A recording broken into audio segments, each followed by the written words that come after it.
नमस्कार। Fundamental analysis इस 12वें part में आपका स्वागत है। पिछले पार्ट में हमने बैलेंस शीट के बारे में बात की थी और आज हम प्रॉफिट एंड लॉस स्टेटमेंट के बारे में बात करने वाले हैं। जैसे कि बैलेंस शीट के लेक्चर में हमने बात की थी कि बैलेंस शीट किसी स्पेसिफिक डेट की होती है। जैसे कि आप यहाँ पर देख सकते हो कि यहाँ पर लिखा है consolidated balance sheet as at March 31, 2018। यानी ये बैलेंस शीट March 31 का सिनेरियो दिखाती है। यानी ये बैलेंस शीट 31 मार्च 2018 की है, यानी उस स्पेसिफिक डेट की है। तो इससे हमें पता चलता है कि 31 मार्च 2018 को कंपनी के पास इतने एसेट्स थे और इतनी लायबिलिटीज थी। लेकिन प्रॉफिट एंड लॉस स्टेटमेंट किसी स्पेसिफिक डेट का नहीं होता, वो स्पेसिफिक पीरियड का होता है। जैसे कि आप यहाँ पर देख सकते हो कि consolidated statement of profit and loss for the year ended March 31, 2018, यानी ये पूरे फाइनेंशियल ईयर 2018 का प्रॉफिट एंड लॉस स्टेटमेंट है। तो बैलेंस शीट किसी स्पेसिफिक डेट की होती है, वही प्रॉफिट एंड लॉस स्टेटमेंट किसी स्पेसिफिक पीरियड का होता है। कंपनी का प्रॉफिट एंड लॉस स्टेटमेंट आपको क्वार्टरली भी देखने मिलता है। जैसे कि 4 क्वार्टर्स होते हैं, Q1, Q2, Q3 और Q4। तो हर क्वार्टर के बाद कंपनी अपने फाइनेंशियल रिजल्ट्स डिक्लेयर करती है, जिसके बाद आपको उनका प्रॉफिट एंड लॉस स्टेटमेंट देखने मिलता है। अगर आपको कंपनी का पूरे साल का प्रॉफिट एंड लॉस स्टेटमेंट देखना है तो उसके लिए आपको कंपनी का एनुअल रिपोर्ट देखना होगा। प्रॉफिट एंड लॉस स्टेटमेंट में मेनली 3 चीजें होती है, रिवेन्यू, एक्सपेंसेस और प्रॉफिट। देखो, प्रॉफिट एंड लॉस स्टेटमेंट्स पर जो टर्म्स होती है उनका मतलब समझाने वाली चीजें हमने यूट्यूब पर एक वीडियो में एक्सप्लेन की है, जिसे देखने के लिए आपको यूट्यूब पर profit and loss statement Finnovations ऐसा सर्च करना होगा। जिसके बाद आपको वीडियो दिख जाएगी जिसमें प्रॉफिट एंड लॉस स्टेटमेंट में जो चीजें हैं उन सारी चीजों के मतलब डिटेल में बताए गए हैं। तो इस वीडियो को शुरू करने से पहले आप उस वीडियो को जरूर देखें, ताकि आपको प्रॉफिट एंड लॉस स्टेटमेंट में जो भी टर्म्स है उन सारे टर्म्स का मतलब पता चले। तो प्रॉफिट एंड लॉस स्टेटमेंट में 3 मेन चीजें होती है, रिवेन्यू, एक्सपेंसेस और प्रॉफिट। रिवेन्यू से एक्सपेंसेस आप सब्ट्रैक्ट करोगे तो आपको प्रॉफिट मिल जाएगा, सिंपल। तो यहाँ पर रिवेन्यू फ्रॉम ऑपरेशंस में आप देख सकते हो कि 4 चीजें हैं, brokerage income, income from services, interest and other operating income, profit on sale of securities. तो यहाँ पर आप देख सकते हो कि कंपनी का मेन रिवेन्यू 2 चीजों से आया है, ब्रोकरेज इनकम और इनकम फ्रॉम सर्विसेज। कंपनी का स्टॉक ब्रोकिंग का भी काम है। तो जैसे कि हमें पता है कि जिन लोगों ने आईसीआईसीआई सिक्योरिटीज के साथ अपना अकाउंट खोला है, वो लोग जब शेयर्स बाय और सेल करेंगे तब उन्हें आईसीआईसीआई सिक्योरिटीज को ब्रोकरेज चार्ज पे करना होगा। तो ब्रोकरेज इनकम आईसीआईसीआई सिक्योरिटीज का सबसे बड़ा इनकम सोर्स है। फाइनेंशियल ईयर 2018 में कंपनी को 1024 करोड़ का रेवेन्यू सिर्फ ब्रोकरेज इनकम से आया है। वैसे आईसीआईसीआई सिक्योरिटीज के ब्रोकरेज चार्जेस काफी ज्यादा है और इसलिए यहाँ से आने वाली इनकम भी उनकी काफी ज्यादा है। ब्रोकरेज इनकम के बाद इनकम फ्रॉम सर्विसेज से कंपनी को अच्छा खासा रेवेन्यू आ जाता है। इनकम फ्रॉम सर्विसेज से आईसीआईसीआई सिक्योरिटीज को 654 करोड़ का रेवेन्यू आया है।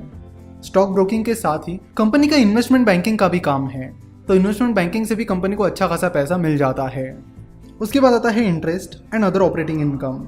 उसके आगे लिखा है नोट नंबर 22। तो नोट नंबर 22 चेक करने के बाद हमें पता चलता है कि कंपनी के जो फिक्स डिपॉजिट है और बाकी जो एडवांस और डिपॉजिट्स है उन पर कंपनी को कुछ इंटरेस्ट मिला है। नेक्स्ट है profit on sale of securities, यानी कंपनी ने अपनी जो इन्वेस्टमेंट्स है उन्हें बेचकर कितना प्रॉफिट कमाया है। तो यहाँ पर कंपनी का मेन रेवेन्यू ब्रोकरेज इनकम और इनकम फ्रॉम सर्विसेज है। इस पर आप ध्यान रखिए, क्योंकि जब आगे चलकर हम कंपनी का वैल्यूएशन निकालेंगे तभी इन चीजों पर हमें स्पेशल ध्यान देना होगा।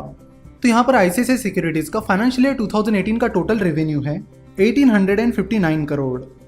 कई कंपनीज रेवेन्यू को मैनिपुलेट करने की कोशिश करते हैं। जैसे कि सत्यम कंप्यूटर्स की बात की जाए तो सत्यम ने फेक इनवॉइसेस रेज करके अपने रेवेन्यू बढ़ा चढ़ाकर दिखाए थे। सो जब भी हम रेवेन्यू देखते हैं तब उसके साथ ही हमें कंपनी का कैश फ्लो स्टेटमेंट भी देखना चाहिए, क्योंकि रेवेन्यू को मैनिपुलेट करना तो आसान है पर कैश फ्लो स्टेटमेंट को मैनिपुलेट करना उतना आसान नहीं है। जैसे कि हमने लास्ट लेक्चर में बात की थी कि क्वालिटी, जो कि मिल्क प्रोडक्ट्स कंपनी है, उसने पिछले साल अपना रेवेन्यू काफी अच्छा खासा दिखाया था। लेकिन कंपनी का कैश फ्लो स्टेटमेंट देखकर ऐसा लग रहा था कि कंपनी ने अपना रेवेन्यू काफी ज्यादा दिखाया है। बाद में जब सब लोग कंपनी पर डाउट करने लगे तब कंपनी ने बताया कि उनका ज्यादातर रेवेन्यू कैश रिसीवेबल था, जो कि वो रिसीव नहीं कर पाए। तो ऐसी चीजों से बचने के लिए आपको कंपनी का रेवेन्यू और कैश फ्लो स्टेटमेंट साथ साथ देखना होगा। प्रॉफिट एंड लॉस स्टेटमेंट के बाद हम कैश फ्लो स्टेटमेंट की ही बात करेंगे और तब हम इस चीज पर डिटेल में बात करेंगे। रेवेन्यू के बाद आते हैं एक्सपेंसेस। तो कंपनी के एक्सपेंसेस के अंडर आता है employee benefit expenses, operating expenses, finance cost, depreciation and amortisation expense, other expenses. इन सारे एक्सपेंसेस के आगे नोट्स लिखी है, तो नोट्स चेक करना बहुत जरूरी है। एम्प्लॉय बेनिफिट एक्सपेंसेस में आता है कंपनी के एम्प्लॉयज की salary, bonus, gratuity etcetera. Operating expenses में आप देख सकते हो कि कंपनी के कॉल सेंटर के charges, transaction charges, stamp duty, ये सारी चीज़ें इंक्लूड है।